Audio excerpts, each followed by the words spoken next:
A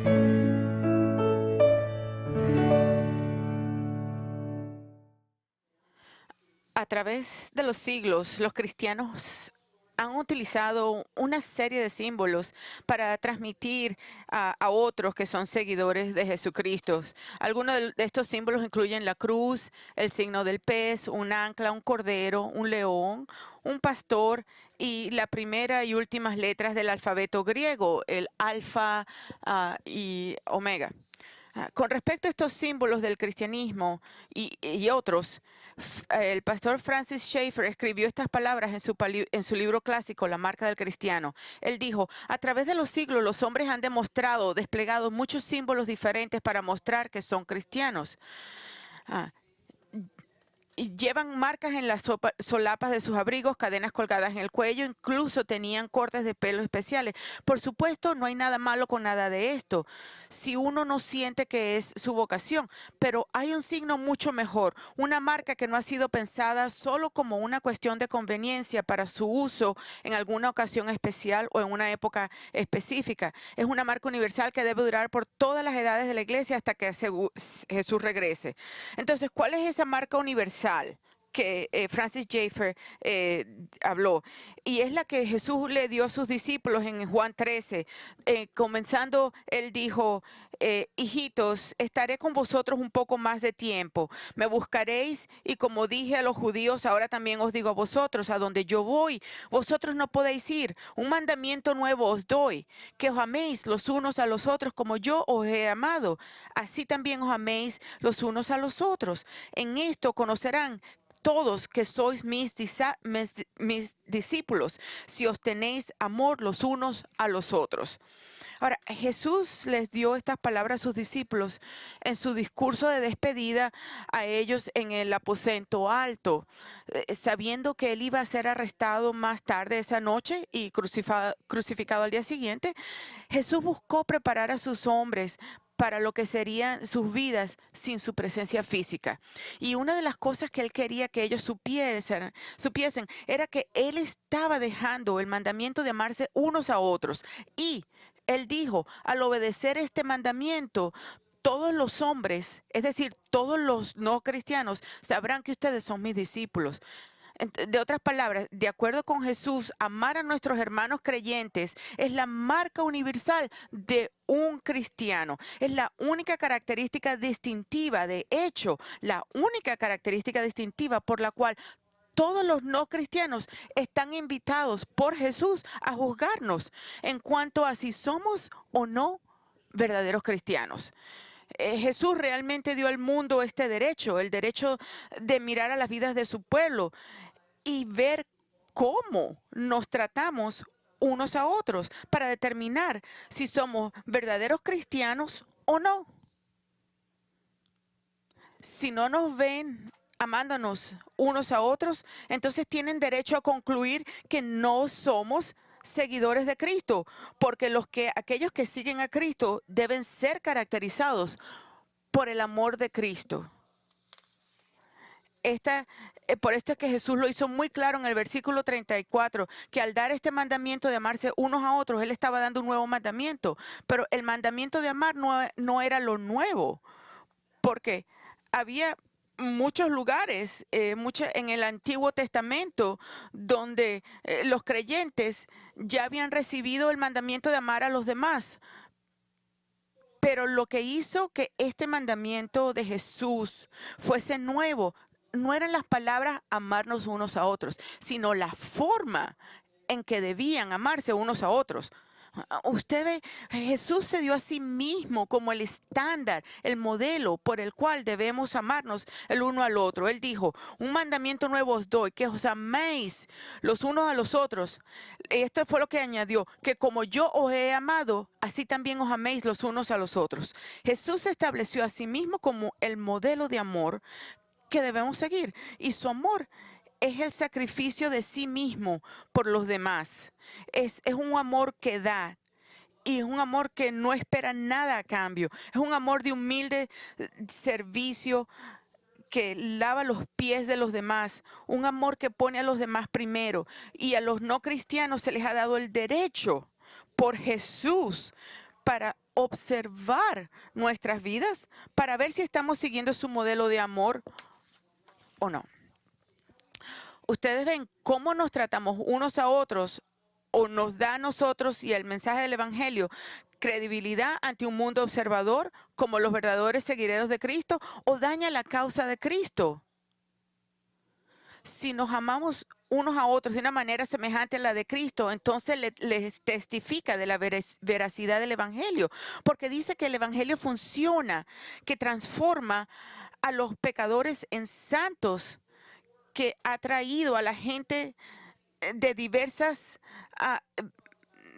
y en algún momento personas hostiles a la familia de Dios, donde se llevan como hermanos y humildemente se cuidan unos a otros. Pero si nos ven peleando, luchando y manteniendo rencores y fallando en perdonar unos a otros, siempre constantemente enfadados y trastornados el uno al otro, entonces es razonable que cuestionen la validez del Evangelio y las declaraciones de Jesús de transformar vidas. Entonces, por lo tanto, al mandarnos a llevar a esta marca de amor desinteresado, en esencia Jesús nos ha puesto en exhibición para que el mundo mire y evalúe. Y amigos, no hay un lugar mejor para que nos evalúen que en nuestra propia iglesia local. Porque es en el nivel de la iglesia local donde la realidad de nuestra fe y nuestra santificación es probada más intensamente. Ustedes ven, iglesias locales consisten de personas que son muy diferentes en personalidades, antecedentes, colores de la piel, educación, finanzas y algunos incluso tienen molestos defectos de carácter, aunque no lo crean. Y sin embargo, es en el ambiente de la iglesia donde nos vemos obligados a estar juntos, a servir juntos, a trabajar unos con otros. Pero si ustedes solamente están aquí los domingos por una hora, eso no es la iglesia. Pero nosotros nos vemos obligados a estar juntos, a servir juntos, a trabajar unos con otros, a adorar juntos, a participar en la vida de uno de los otros. Y por lo tanto, la iglesia local es el laboratorio y el terreno de prueba más grande para determinar si el evangelio realmente funciona. Y si aquellos que dicen ser seguidores de Cristo estén realmente siguiéndolo, amándose unos a otros como Él los amó. Ahora, durante las últimas semanas hemos estado mirando el tema de la iglesia, usando la declaración de nuestro Señor en Mateo 16:18, construiré mi iglesia. Hemos estado explorando algunos de los diversos aspectos relacionados con la iglesia, de cómo Jesús construye su iglesia. Y hoy queremos mirar el tema de amarnos unos a otros, porque según Jesús, la iglesia que Él construye debe estar formada por personas que se aman como Él nos ha amado. Pero lamentablemente lo que ha ocurrido con tanta frecuencia es que los cristianos han sido todo menos amorosos y su falta de amor es muy evidente en la vida de la iglesia. En lugar de ser un lugar donde los creyentes son conocidos por su amor, muchas iglesias que creen en la Biblia han sido conocidas por sus escaramuzas pecaminosas, conflictos no resueltos, lugares donde el odio y las malas actitudes y la hostilidad abierta son comunes. Y en vez de expresar la unidad amorosa del cuerpo de Cristo, las iglesias a menudo expresan desunión y discordia. Y ya, entonces, en vez de expresar esa unidad amorosa del cuerpo de Cristo, entonces expresan desunión y discordia, ya que o bien experimentan divisiones y separaciones, o bien permanecen juntos y simplemente continúan teniendo todo tipo de conflictos y de enfrentamientos. Y tenemos un ejemplo de tal iglesia como esta en el Nuevo Testamento. La iglesia en Corintio era una iglesia muy problemática, con una larga lista de problemas. En la primera carta de Pablo a ellos, Pablo escribió con el propósito de corregir estos problemas, y había muchos. Por un lado, eran una iglesia dividida, se habían establecido en varias bandas y facciones basadas en quienes ellos consideraban sus maestros bíblicos favoritos. Esos son los capítulos del 1 al 4. Además de eso, eran una iglesia que toleraba la inmoralidad sexual, ya que permitió que uno de sus miembros tuviera unas aventuras amorosas continuas con su madrastra. Capítulo 5. En el capítulo 6, Pablo les respondió por todos sus pleitos judiciales, ya que rutinariamente se estaban llevando a la corte. En el capítulo 7 los corrigió con respecto a algunos pensamientos falsos que tenían sobre el celibato, el matrimonio, el divorcio y segundas nupcias. En los capítulos de 8 al 10, él los iluminó acerca de cómo estaban abusando de su libertad en Cristo al participar en ciertas prácticas que estaban haciendo que sus hermanos tropezaran espiritualmente, violando sus conciencias. Si ellos tenían que participar o no. Y en el capítulo 11 los regañó por la manera pecaminosa en que se acercaron a la cena del Señor. Créanlo o no, algunos de ellos estaban yendo a la cena santa borrachos y glotones. Y en el capítulo 15 los corrigió acerca de su punto de vista erróneo con respecto a la doctrina de la resurrección. Pero es en los capítulos 12 al 14, 3 capítulos donde Pablo se dedica a corregir a los corintios con respecto al uso de sus dones espirituales. Porque un don espiritual es cierto don que Dios le da al creyente para que lo sirva a él efectivamente. Y porque esto era una área donde su pecado de orgullo realmente surgió.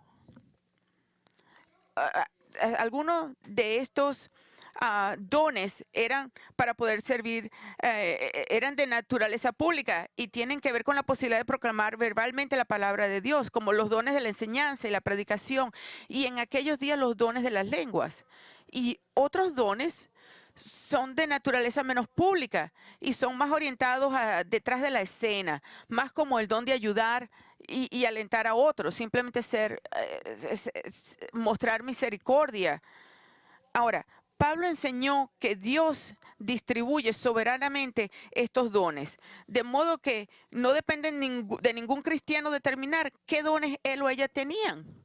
Él escribió en 1 Corintios 12:11, pero todas estas cosas las hace uno y el mismo Espíritu, distribuyendo individualmente a cada uno según la voluntad de él. Y estos dones, dijo, fueron dados para el bien de otros en la iglesia. Entonces, en el versículo 7, él dice, del capítulo 12, pero a cada uno se le da la manifestación del Espíritu para el bien común. No es para nosotros mismos, sino para los demás, para el bien común. Pero los corintios fallaron en prestar atención a la enseñanza de Pablo, porque fue aquí en el área de dones espirituales donde las actitudes de orgullo y celos realmente surgieron. Ustedes ven, en lugar de contentarse con el regalo que Dios les había dado y usar su don para beneficiar a otros, su egoísmo les hizo seguir los dones más vistosos y públicos y más dramáticos. Y en el proceso se volvieron envidiosos y celosos de aquellos que tenían regalos más destacados que ellos y presumidos y jactanciosos si tenían este tipo de dones. En lugar de que sus dones fueran usados para el bien común de los demás, entonces se convirtieron en una cuestión de orgullo para ellos y algo que los hacía resaltar, mostrándose presuntuosamente delante de todos. Y Pablo resumió su problema en la primera parte del capítulo 31, del capítulo 12, versículo 31, cuando dijo, en el principio de ese versículo 31 dice, mas desead ardientemente los mejores dones. Ahora, quiero clarificar algo. La forma en que esto se traduce en la Biblia, en el NASB, pero suena como si Pablo les ordenara que desearan los mayores dones, es decir, los dones públicos más prominentes. Pero eso no puede ser lo que Pablo está diciendo, porque eso sería una contradicción a lo que acaba de enseñarles.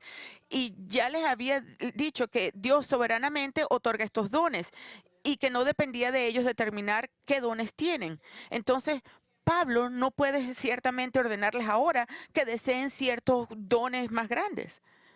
Entonces, ¿cuál es la solución? Bueno, sin embargo, hay otra manera de traducir legítimamente este versículo que tiene perfecto sentido. En vez de esto ser un comando, un mandamiento, puede ser y debe ser traducido como declaración de hecho. Es decir, que debe decir de esta manera: usted está deseando fervientemente los regalos más grandes. Eso es lo que están haciendo. Y el punto de Pablo es que él está deseando esto erróneamente, así. Eso es lo que tú estás haciendo. Eso es lo que está tan erróneamente, tan mal. Es cómo lo estás, tu aproche. Y es por eso que Pablo dice al final del versículo 31, y aún yo os muestro un camino más excelente. Esta manera más excelente, noten esto, que Pablo explica detalladamente en el capítulo 3, es el camino del amor. En lugar de intentar egoístamente superar a los demás por la codicia de los dones más públicos y llamativos, voy a mostrarles una manera mejor, la forma más excelente de vivir. Y eso es el camino del amor. La primera de Corintios 13 es la explicación más detallada de la Biblia del amor y se da en el contexto de la corrección de una iglesia local, simplemente porque eran todo menos amorosos. Ellos no eran amorosos. En vez de servir humildemente a otros como Jesús ordenó y así demostrar su comunidad, a su comunidad la autenticidad de su fe en Él, los corintios fueron un pésimo testimonio a su comunidad y cualquier no creyente en la ciudad de Corintios que los miraba tenían que preguntarse cómo podrían incluso ser cristianos, porque ciertamente no se asemejaban ni se parecían a su amoroso, desinteresado y dador Salvador que decían representar. Eran orgullosos, jactanciosos, egoístas y sencillamente llenos de sí mismos. Y el propósito de Pablo al escribir 1 Corintios 13 es instruirlos sobre la manera en que el amor se comporta. Congregación, este es mi propósito también, enseñarles este capítulo, porque aún no creo que nuestra iglesia se parece a la iglesia de Corintio, no. Pero somos tan pecaminosos en nuestros corazones como lo eran ellos. Y somos igual de capaces de ser centrados, enfocados, celosos, y enfocados en nosotros mismos, orgullosos, actanciosos y celosos como ellos. Pero puede que no sea en el área de nuestros dones espirituales, pero podemos expresar nuestro egoísmo de muchas maneras. Y si la marca de un verdadero cristiano y por lo tanto la marca de una verdadera iglesia que honra a Cristo es amarnos como Cristo nos amó, entonces queremos descubrir lo que eso implica. Y eso es exactamente lo que Pablo nos enseña en 1 Corintios 13. La manera que Cristo construye su iglesia es para que su pueblo siga el camino más excelente del amor. Y el enfoque que Pablo toma al enseñarnos acerca del amor en este capítulo es que el primero nos dice cómo es una vida sin amor. Y luego nos dice cómo actúa el amor. Entonces, esta mañana queremos ver qué es una vida sin amor en su verdadero valor. Entonces comenzamos. Versículo 1. Pablo dice, si yo hablara lenguas humanas y angélicas. Vamos a detenernos aquí. Estas palabras deben haber capturado inmediatamente la atención de los corintios, porque estaban tan impresionados con aquellos que tenían dones de hablar en público. Y Pablo, sabiendo esto, se presenta hipotéticamente como una persona lo puso, el orador de lenguas más dotado del mundo. Es decir, se presenta a Pablo él mismo como alguien que ha sido dotado por Dios para poder hablar, comunicarse con gran elocuencia, no solo en los idiomas de los hombres, sino también en el de los ángeles. Ahora, el punto de esta afirmación no es para nosotros averiguar qué lenguaje hablan los ángeles, porque Pablo está simplemente usando la hipérbole. Entonces, eso no es el punto. Porque Pablo está usando hipérbola aquí. Y esa hipérbole es una exageración obvia para hacer un punto. ¿Y cuál es el punto que Pablo está diciendo? Bueno, él nos dice en su punto en la siguiente parte de este versículo. Dice, si yo hablara lenguas humanas y angélicas, pero no tengo amor, he llegado a ser como metal que resuena o címbalo que retiñe.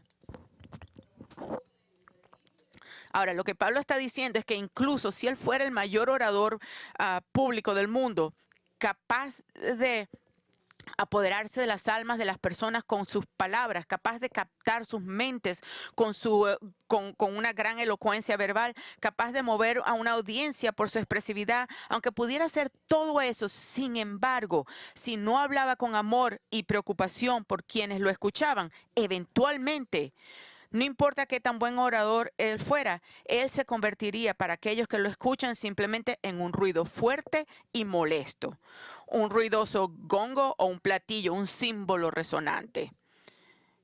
Esta es una verdad profunda que Pablo nos está enseñando y una que todo cristiano que tiene un ministerio de enseñanza debe prestar atención. Adultos o jóvenes, tenemos que poner atención. Usted ve, es muy posible ser un orador increíblemente dinámico e inicialmente impresionar a la gente con su gran habilidad para enseñar y comunicar la verdad bíblica, y aún así ser nada más que un ruido fuerte e irritante. No solo para aquellos que están sentados bajo su ministerio, sino también para Dios. Ya ves, eso es exactamente lo que Dios piensa de nuestro hablar cuando le falta el amor. Solo es un ruido que le está gritando, que es áspero a él y a los demás. Pero eso es exactamente lo que somos si hablamos solo para impresionar a la gente, como lo estaban haciendo los corintios. A sus miembros les encantaba hablar públicamente para exaltarse ellos mismos como individuos importantes y llamar la atención sobre sí mismos. Todo era para la gratificación de sus egos, porque no les importaba glorificar a Dios en sus enseñanzas o no les importaba ministrar a los que le estaban escuchando. Era una actuación personal, solo por su bien, no para el bien de los que estaban enseñando. Era hablar sin amor, aunque el contenido fuera cierto, era un hablar sin amor. Familia, esta es una lección tan importante para todos nosotros de aprender. Para aquellos de nosotros que hemos sido dotados para enseñar la Biblia, necesitamos recordar que nuestro propósito en la enseñanza debe ser construir a los que nos escuchan, en lugar de llamar la atención a nosotros mismos desplegando nuestros dones para impresionar a otros. Según el apóstol Pablo, Dios nos ha dado dones espirituales con el propósito expreso de edificar a otros, no para exhibirnos a nosotros mismos. Vamos a leer en Corintios 12, del 4 al 7. Ahora bien, dice Pablo, hay diversidad de dones, pero el Espíritu es el mismo. Y hay diversidad de ministerios, pero el Señor es el mismo. Y hay diversidad de operaciones, pero es el mismo Dios el que hace todas las cosas en todos. Pero a cada uno se les da la manifestación del Espíritu para el bien común. ¿Sí? A cada uno. Entonces, no importa qué don nos han dado, es para el propósito, es para bendecir a otros. Pedro enseñó lo mismo en 1 de Pedro 4, 10 al 11, que dice, según cada uno ha recibido un don especial, úsalo sirviendo los unos a los otros como buenos administradores de la multiforme gracia de Dios. El que habla, que hable conforme a las palabras de Dios. Entonces, escucha, si te interesa más por lo que piensan en ti, los que te escuchan, que como estás ayudándoles ayudándoles a la palabra de Dios, entonces está carente de amor y eres solo un ruido molesto. Nunca debemos enseñar por nuestro bien, sino por el bien de los demás. Entonces, les pregunto a ustedes, ¿amas a tus estudiantes? ¿Te importa su salud espiritual? ¿Alguna vez pasas tiempo orando por aquellos para que aquellos reciban lo que usted les enseñará? ¿O es su enseñanza solo una plataforma para ti, para darles una información? No debería ser. También, para aquellos que no enseñan, pero escuchan a otros enseñar, tengan cuidado con quién escuchan, porque a pesar de lo elocuente e impresionante que sea un orador, si él o ella carece de amor, entonces usted no quiere estar sentado bajo su ministerio, porque no será edificado en lo absoluto. Bueno, Y usted puede preguntarse cómo lo sabe, o a veces no puede, porque la falta de amor es un problema de corazón y no conocemos el corazón del orador. No sabemos sus motivaciones. Entonces, a veces es imposible saberlo. Sin embargo, a veces los oradores públicos revelan su corazón sin amor, hablando demasiado sobre sí mismos, diciéndole todo tipo de historias que les van a hacer verse bien. Ahora, inicialmente puede estar impresionado con ellos, pero con el tiempo, este tipo de charla egoísta de yo, centrada a sí mismo, va a comenzar a irritarlo a usted, porque no son nada más que un ruido, como Pablo dijo, un ruido fuerte, molesto. En su libro sobre el liderazgo con amor, que lo recomiendo altamente, Alexander Strock dice que cuando él enseña sobre este tema, él utiliza una ilustración muy vívida para conseguir que su punto sea entendido. Esto es lo que él escribe. Saco de detrás del púlpito una olla de acero y un martillo y empiezo a golpear la olla mientras hablo de los dones espirituales y la necesidad de amor. Al principio la gente se ría. Ellos piensan que es una ilustración maravillosa, pero lo mantengo. Mientras estoy golpeando la olla, sigo hablando de los dones espirituales. Pronto la gente ya no está riendo ni sonriendo. Ya han tenido suficiente. Se molestan y se agitan más y más, pero sigo golpeando. Cuando parece que no pueden soportarlo más, yo paro y pregunto, ¿estás molesto? ¿Te gusta esto? ¿Ah? ¿Te complace esto? ¿Ah? ¿Lo consigues edificantes? ¿Quieres que sigas golpeando la olla por el resto del mensaje? Nadie quiere que continúe golpeando la olla. En este punto les recuerdo que esto es lo que son para los demás y para Dios cuando usan sus dones sin amor. No son más que un gong ruidoso o un símbolo que retiñe. Entonces, amigos, escuchen, el amor es crítico, es esencial, porque sin él, la enseñanza en la iglesia se convierte en un ruido fuerte y molesto. Pero eso no es todo lo que una vida sin amor es, porque Pablo continúa y da otro ejemplo de usar los dones de uno aparte del amor. Noten lo que dice en el versículo 2. Y si tuviera el don de profecía y entendiera todos los misterios y todo conocimiento, y si tuviera toda la fe como para trasladar montañas. Vamos a detenernos aquí. Una vez más, Pablo está usando la hipérbole, imaginando que tiene el don de la profecía, que él tiene el don de la, ¿y cuál es el don de la profecía? Es la capacidad de proclamar la verdad de Dios, no simplemente predecir el futuro. Nosotros, y además de proclamar la palabra de Dios, él también tenía los dones espirituales de sabiduría y conocimiento para que él entendiera todos los misterios bíblicos y todo conocimiento bíblico. Y no se para allí, se imagina que si tiene el don de la fe, que es la capacidad de confiar en Dios para lo que parece imposible para el hombre, que en este caso es la eliminación de las montañas. Ahora, piensa en lo impresionante que sería alguien si realmente poseyera todos estos dones. En primer lugar, ser capaz de proclamar la palabra, la verdad de Dios con una comprensión de todos los misterios y todos los conocimientos serían simplemente impresionante a las personas. Lo pondría en un pedestal por tener tal conocimiento teológico y que le daría la capacidad de contestar preguntas más profundas de la gente y de proporcionar respuestas a las preguntas con las que han luchado durante años. Él tendría las respuestas. Ahora, nadie tiene este tipo de conocimiento bíblico, pero hay algunas personas que piensan que lo tienen y les encanta mostrar lo mucho que saben. ¿Y por qué lo hacen? No porque se preocupan por ayudar a otros con su conocimiento, sino porque quieren parecer intelectualmente más superiores e inteligentes que otros. De hecho, los corintios eran culpables de esto y por eso Pablo usó esto como un ejemplo en el capítulo 8. El conocimiento envanece, pero el amor edifica. Lo que significa que el conocimiento solo hace que uno sea arrogante, mientras que el amor construye a otros y los ayuda a crecer.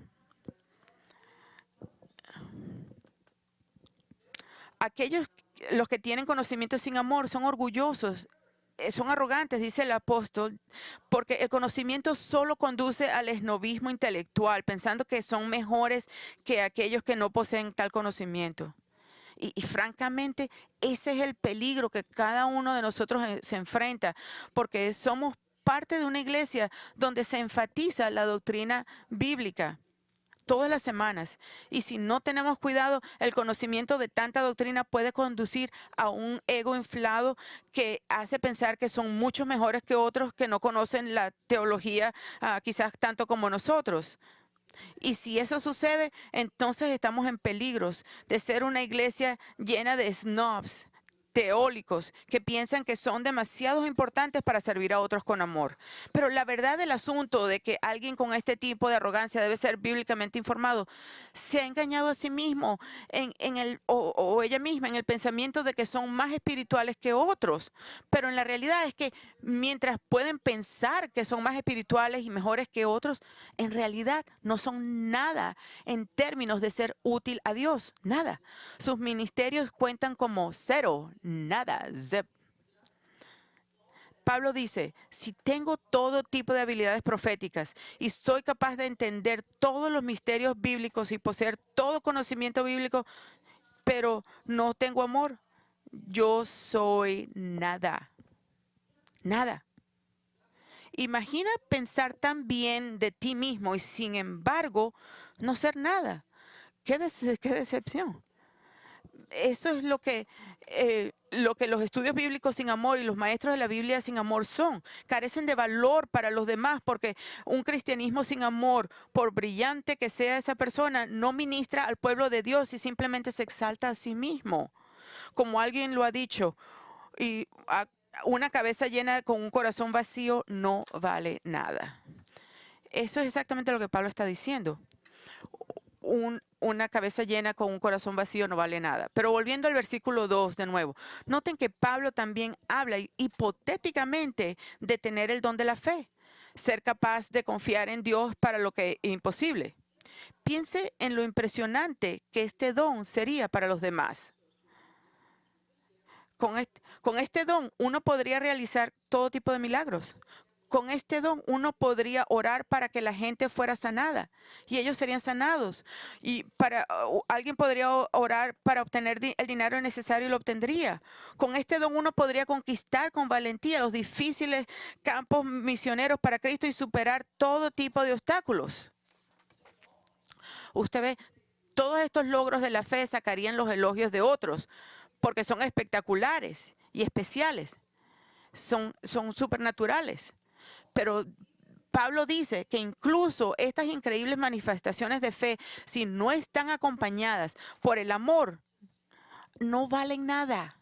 Nada. Y la razón de esto es porque la persona involucrada en estas muestras de gran fe lo haría con el propósito de glorificarse a sí mismos.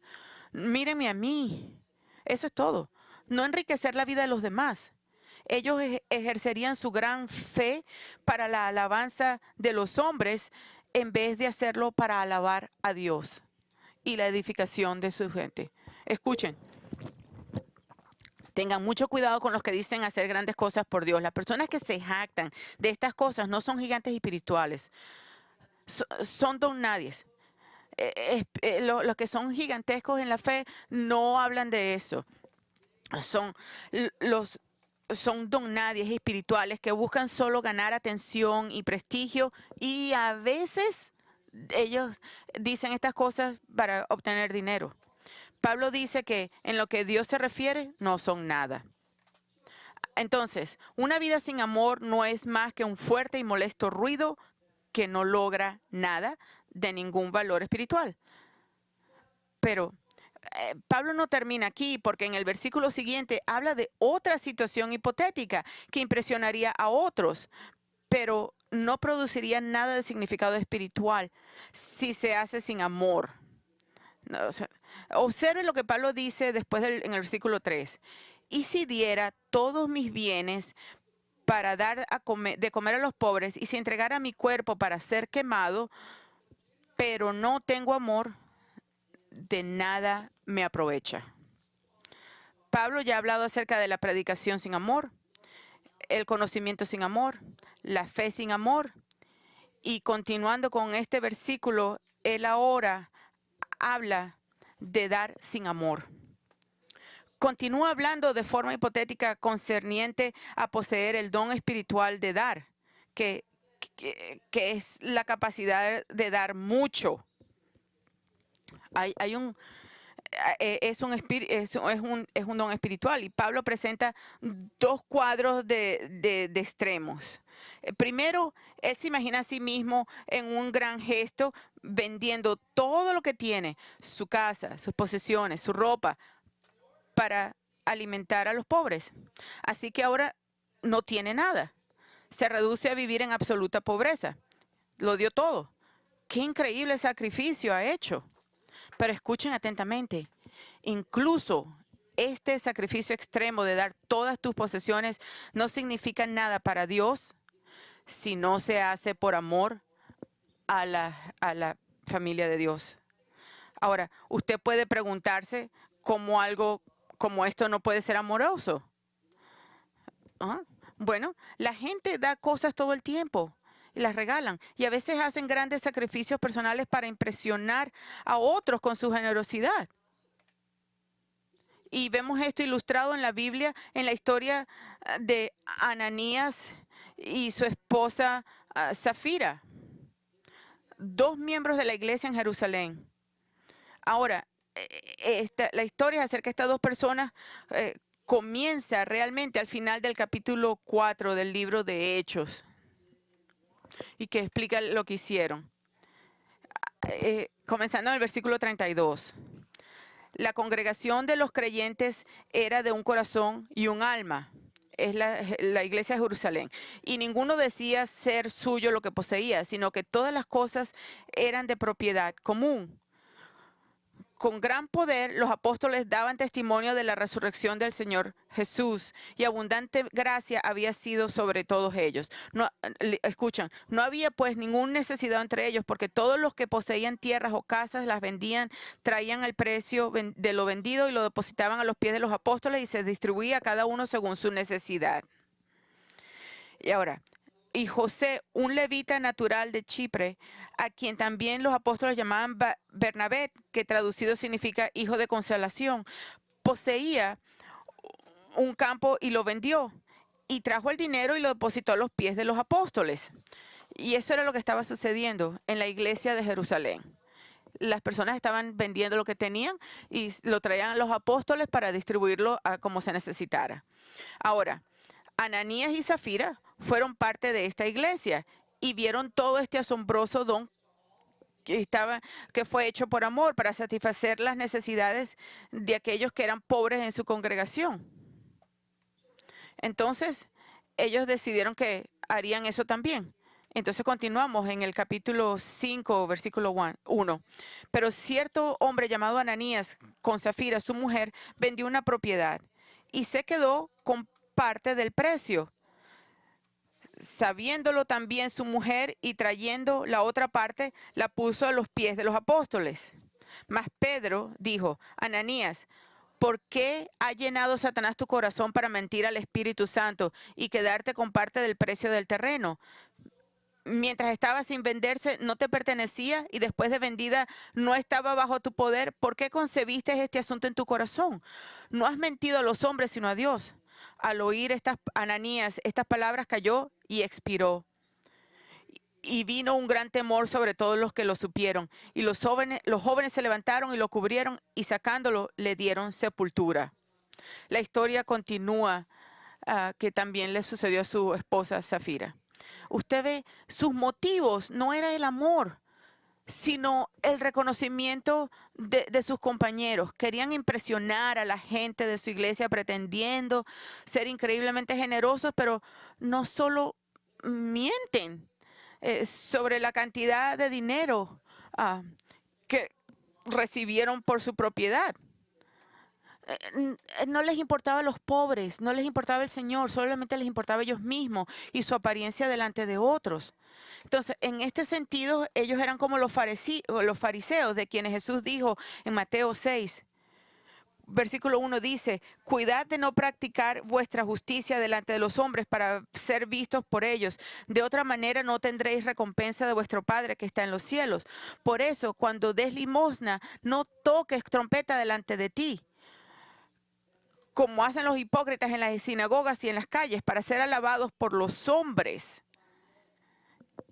En verdad os digo que ya han recibido su recompensa. Los fariseos dieron su dinero a los pobres.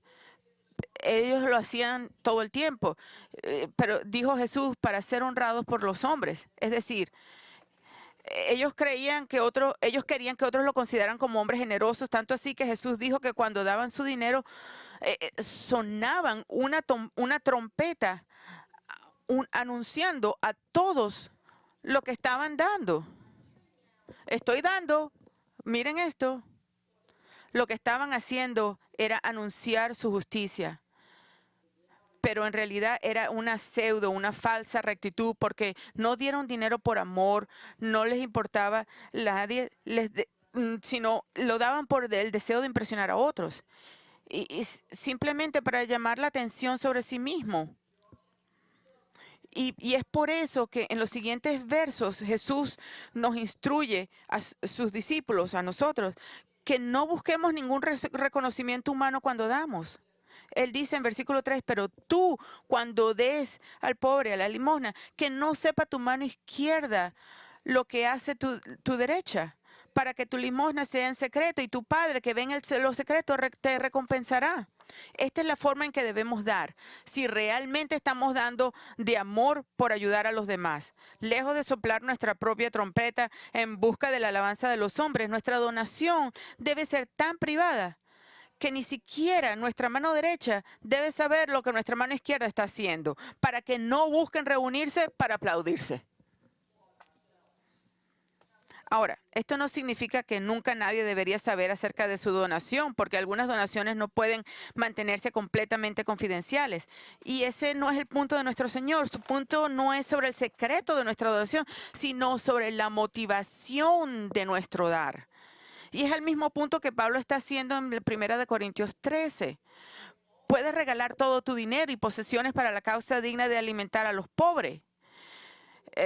Pero si lo estás haciendo para estar bien ante otros o para sentirte bien contigo mismo, en lugar de amor y preocupación por los pobres, entonces, según Pablo, no tiene ningún valor.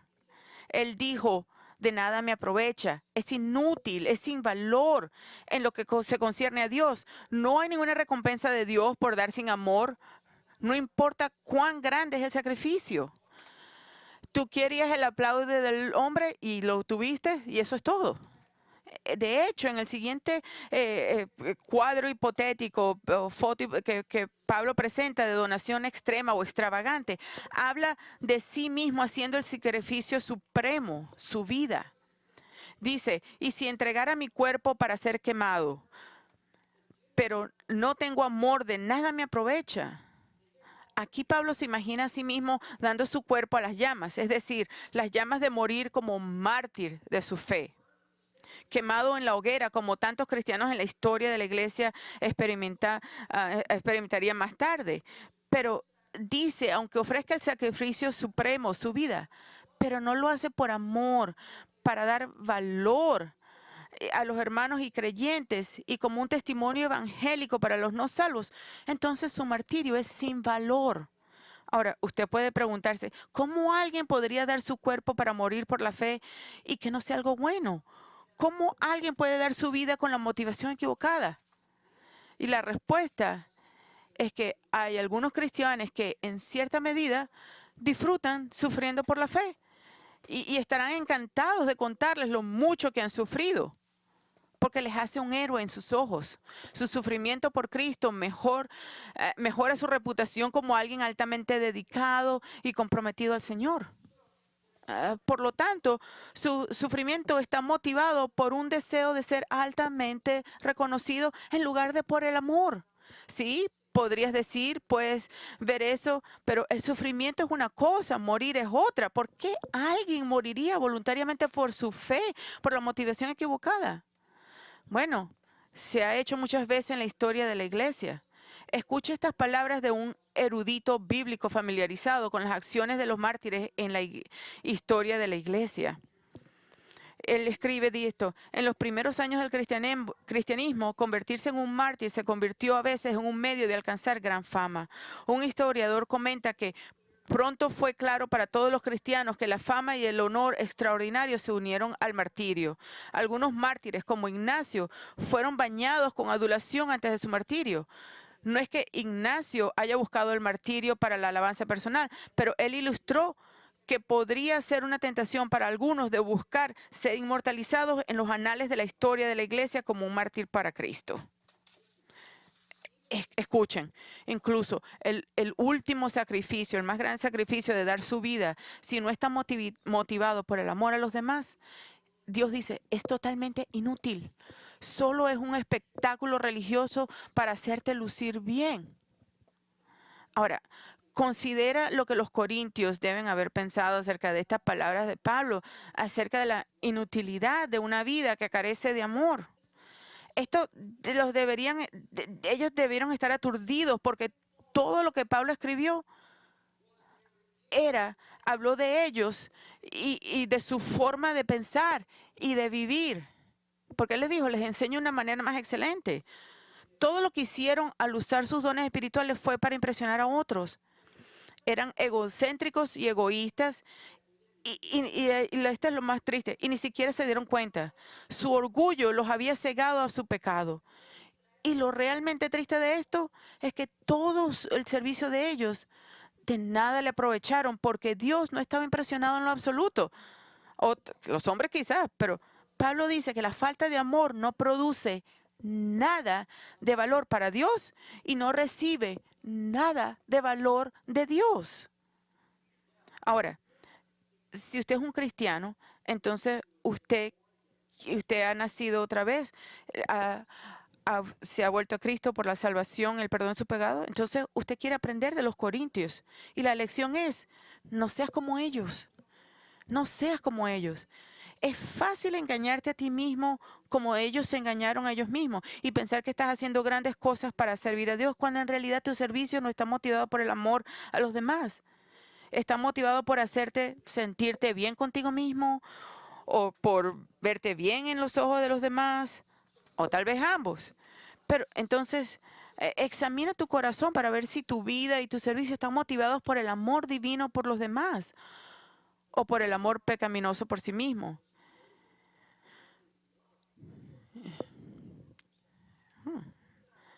Piensa acerca de los demás.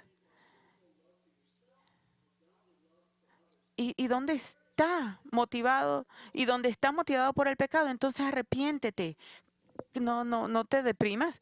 Cambia tu pensamiento, arrepiéntete y empieza a ser más consciente de servir a otros por el bien de ellos y no por el tuyo. Ahora, la próxima semana veremos lo que significa amar a los demás. ¿Qué significa amar a otros? Pero la verdad del asunto es que no importa cuán amoroso seas, ninguno de nosotros ha amado perfectamente, excepto uno, Jesucristo. Su amor es el amor perfecto. Y la mayor demostración de su amor es su muerte en la cruz a favor de los pecadores. A diferencia de algunos de los mártires de la historia de la iglesia primitiva que dieron sus vidas para hacerse ver bien y ser recordados por otros, Jesús dio su vida únicamente por el bien de los demás, no él mismo. La Biblia dice que le hizo pecado, hablando de Cristo, por nosotros para que fuéramos hechos justicia de Dios en él. Él dio su vida como una ofrenda por el pecado, para que Dios Padre estuviera satisfecho con su puerta.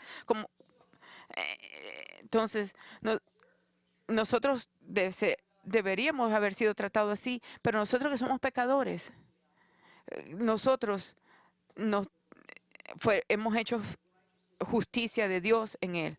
Él dio su vida como una ofrenda por el pecado para que Dios Padre estuviera satisfecho con su muerte en la cruz a favor de los pecadores y por lo tanto podríamos ser y somos perdonados y justificados con la justicia de Cristo. Pero para que esto sea una realidad en tu vida, Tú necesitas confiar, arrepentirte de tus pecados, y poner tu fe, tu confianza en Cristo y en su muerte en la cruz. Y te estoy pidiendo hoy, te estoy rogando hoy, si no has confiado en Cristo como tu Salvador, hoy es el día de tu salvación. Tú no sabes acerca de mañana. Vuélvete a Cristo. Reconoce tu, tu pecado y reconoce su muerte en la cruz por tus pecados. Confía en Él transformará tu vida. Él va a poner su justicia en ti y hacerte una nueva criatura. Y te da la capacidad de amar a otros, especialmente para un cristiano. Entonces vuélvete a Cristo, pon tu fe en Él. Voy a cerrar en oración y vamos. Padre, te damos gracias por estas poderosas palabras, tus palabras, a través del apóstol Pablo. Ayúdanos a amar a otros y reconocer nuestros pecados. A veces somos orgullosos, Señor, y no realmente lo hacemos por tú. Nos vemos espiritual, pero no es espiritual. Te pedimos, Señor, que tú nos traigas a nosotros, a todos, que todos nosotros seamos, eh, te pedimos, Señor, que nosotros pensemos más, amar a otros, y así como Jesús los amaba, Señor. Y te pido por aquellos que no tienen fe en ti, Señor, que tú traigas salvación en la vida, a la vida de ellos, arrepentimiento y fe en ti, que los traigas a ti mismo. En el nombre de Cristo.